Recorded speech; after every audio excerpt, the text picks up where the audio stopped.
नमस्कार मंडळी, कसे आहात? मजेत ना? मजेतच राहा. आज मी बनवणार आहे मसाला पापड. चला बघूया. मी आज बनवणार आहे पापड, मुंगाचे पापड. 1 किलो मुंगाची डाळ आणि 4 चमचे साबुदाणा आणि पापड मसाला. आता मी याला दळून आणते.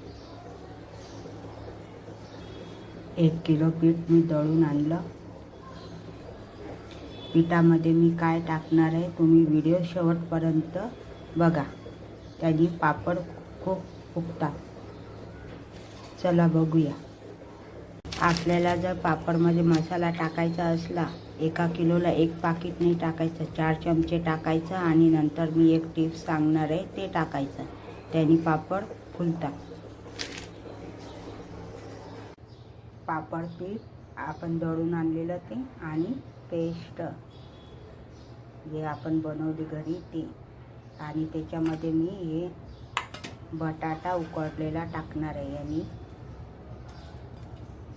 चांगले फुटतात. आणि पापड मसाला 4 चमचे घ्यायचा, तो मी आधीच टाकलेला पिठामध्ये. चांगलं एकजीव करायचं.